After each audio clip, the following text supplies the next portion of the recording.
Hi everyone, welcome back to the Art of Safe Scumming. Today we're going to be doing more on Nurgle. I started this campaign a little while ago, and I've been kind of playing through it in my spare time. This is really the first campaign that I've done with Nurgle to any level of completion. I've gone in, done a couple of them, just kind of playing around, learning the mechanics, but this is the first attempt that I've made to really conquer and complete the campaign. What I wanted to do in today's video was focus on the Plague Cauldron mechanic.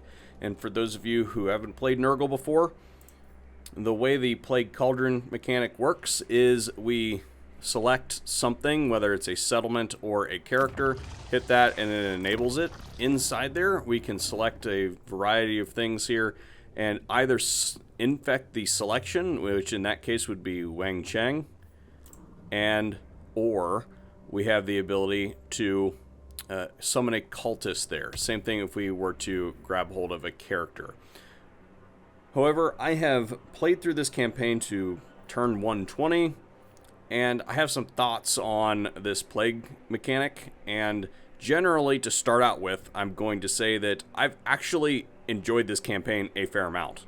I was pretty skeptical about it, but I actually did enjoy it because it is so different than everything else. So it is a little bit more challenging when it comes to wrapping my head around that. I'm a very aggressive player, and by turn 120, I usually have way more territory than this. But anyway, on to the Plague Cauldron mechanic. The way that it works is you have these base plagues, and then you have these symptoms. As you can see, I've unlocked everything. And then after you've unlocked all the symptoms, you get these recipes. And we're just going to kind of quickly go through and talk about the base plagues really quick. So we've got this one. This is your growth plague, and it also cycles your infrastructure buildings, which can be pretty helpful.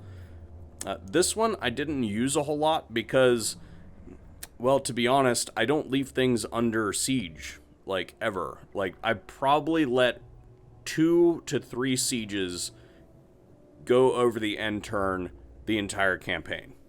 So this is not something that I find very useful, especially when we're talking about casualty replenishment rate minus 7% armies in region, when you can infect the army with this and they can't replenish at all.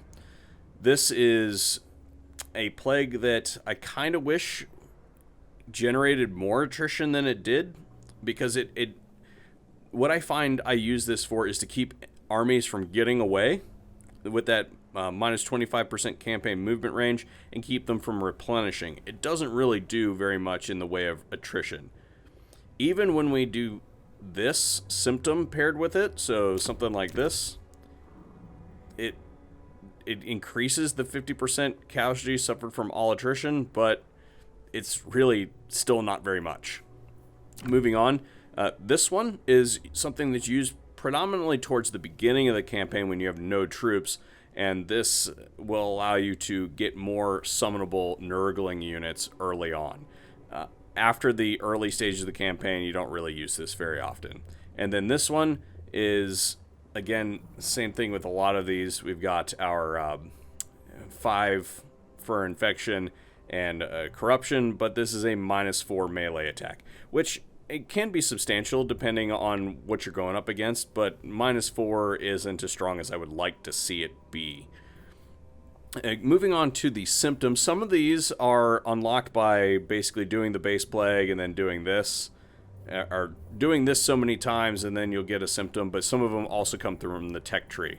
But to go through them really quick, this one, control, and minus 6 control for enemies. So this one I did use a fair amount to manage control, not for the purposes of really preventing any rebellions, which you can use it for that, but really just to bump it up so that when you're at high levels of control,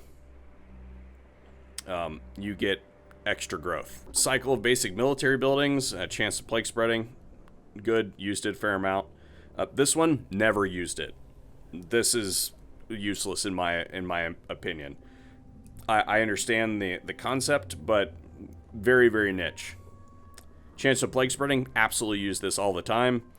Attrition, 35% when under siege. I don't leave things under siege, so that was very rarely used. Defensive supplies, I don't think I ever used this except for maybe to unlock this. I'm not sure which of these came from the tech tree. This one, during siege defense battles, minus 40% ammunition, maybe once or twice. Very passive. Not really something that I find exceptionally valuable, but in niche situations, maybe. Plague duration, used it all the time. Always better have the plagues last longer. 10% speed for infantry units. This is really good if you're going up against something like the High Elves and you're trying to tie up their back line. So this can be pretty useful in that regard.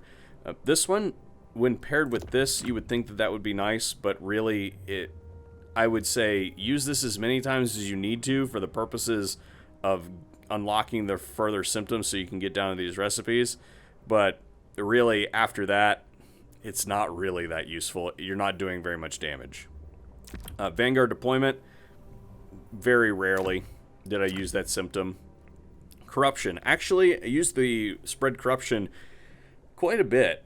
Remember that this faction plays on the Great Game, so it's nice to actually win that every once in a while. So sometimes spreading corruption can be the thing to do. You can also get some benefits from high corruption. You can see here we get growth and control, plague spreading 30%, so it's nice to have that corruption high.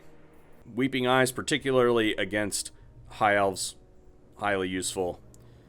Infections, I would like to see this one be like twice as more potent. So plus 5 infections. You're already getting 5, or that one doesn't do it, but all the rest of these give you 5 infections. So really, why waste a symptom when you can just spread another plague? You see what I'm saying? Like, why waste a symptom? There's much better symptoms in here. This one, awesome. Use this thing all the time. Summon from Beyond gives you some plague, plague bearers. Excellent. This one, I would like to see this, while I use this a lot, I would like to see this be roughly twice as potent. Look how expensive everything is. So if I wanted to build anything, let's see, to get this 4,000, if I wanted to upgrade this 16,000, if I just want to build a basic bullcrap building, what's it cost? In favorable territory, 2,000. Now I get it, you're only building it once, you don't have to do the upgraded tiers or anything like that, but look at the cost of your good units. 10,000. 10,000 in favorable territory. So, if we go back to the Plague Cauldron, if this was twice as powerful, if you got 300 every single time you spread a plague, you still probably wouldn't notice it that much. I feel like this could be 2 to 3 times as powerful, and it wouldn't hurt my feelings any. Over here we got some anti-army stuff, and these I actually did use a fair amount, and you use these, I would say, kind of like you're getting ready to make an attack. You know that you're imminently going to attack somebody, so you probably throw that on there, and you throw one of these symptoms depending on what it is that you're trying to do to them. So if you're going to be doing some melee stuff, then base weapon damage would be good. If you're going up against anything with a lot of ranged, then missile strength, definitely good. But say you're doing Warriors of Chaos, say you're fighting the Warriors of Chaos, something like minus 40% armor, particularly with Nurgle that doesn't have a whole lot of armor piercing at the early stages of the campaign, yeah, this can be a pretty good setup here. This one, not so much. Casualty replenishment rate minus 7, because if you're running this base plague, which is what I'm going to say that you're probably going to be infecting the majority of your enemy armies with, then they're not replenishing anyway. So that's the symptoms, but once you've unlocked all the symptoms, now we go to the recipes here. And so there's some cool stuff in here. Some of these I used, some of them I didn't. This one is you're going to need extra replenishment type plague. So you get the base plague symptoms that you see listed there, and they're kind of, whatever. Let's just look at one really quick, wherever it is. Pestilence, Under Siege, not going to put anybody under siege. Vanguard deployment, okay, and attrition for whatever it is. You're really getting this when you're trying to boost your character experience and when you know that you're going to take a lot of casualties. The next one, this is when you know that you're going to do a whole lot of sacking. So if you're going to be going up through, say, this region over here, Grimgore didn't take any of this territory. I took all this territory and sold it to him, but I sacked all these cities first. So if you know that you're going to be sacking those cities, then yeah, drop that down before you sack them, and that's going to be good. This is your extra growth. Now, you do use the growth plague quite a bit. You're going to be using this one the most and probably this one the most. But this one gives you your extra 50 growth. So, yeah. This is something that you should definitely consider using. It doesn't cost any more to do that than it is to make the plague itself.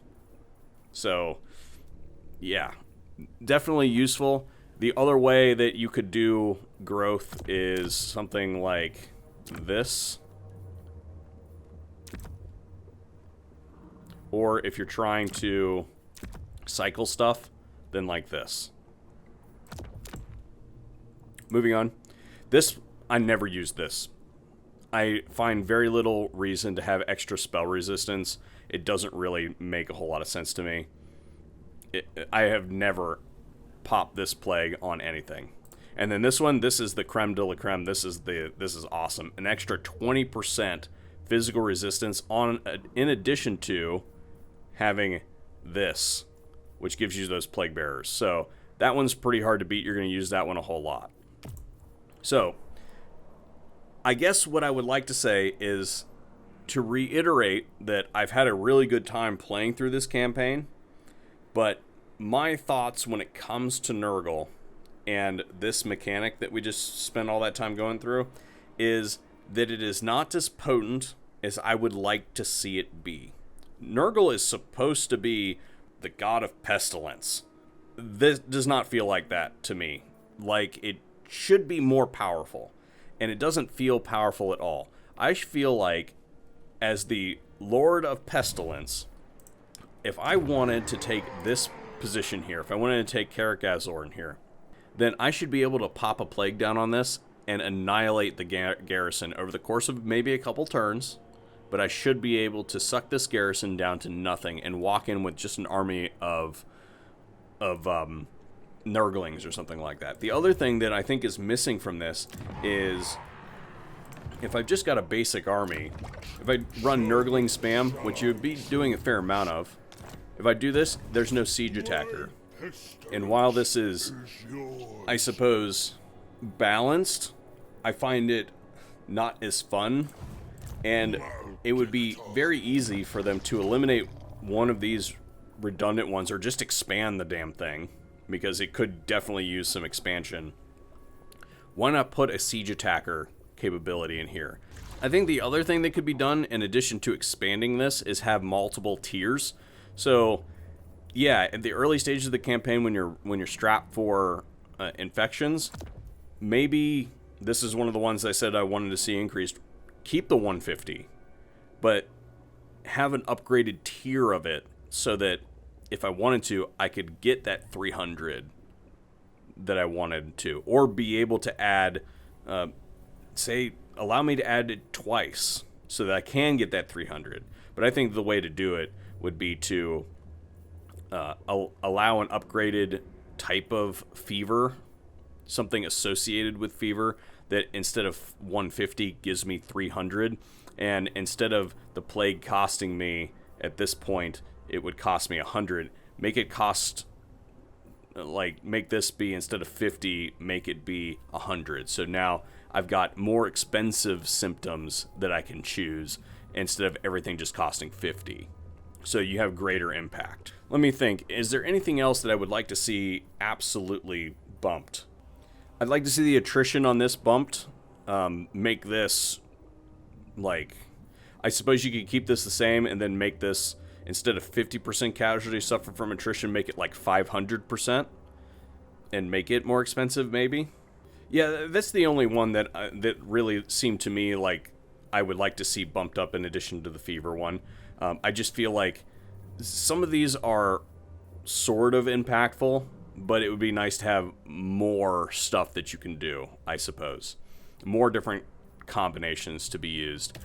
As I said, it just seems to me like there's some functionality missing when it comes to Nurgle. I feel like I should be able to use that mechanic to make taking things easier, and no matter what I do, I don't really feel like I'm getting any major benefit. The other thing that I think is missing is some kind of subversive mechanic. So I'm currently in a military alliance with Grimgor, but I would like to be able to take this settlement. So right now, without going to war with him, my hopes to do that are to drop this all the way down in control to cause a rebellion.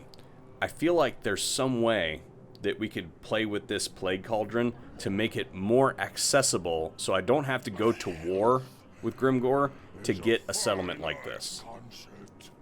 Those are my thoughts. Maybe your mileage will vary. Let me know if my thoughts on the Plague system echo yours, or if you think that I'm just kind of being a baby about it. I just feel like the God of Pestilence should be able to rock everything when it comes to plagues, and I just don't see that functionality currently existing in the game.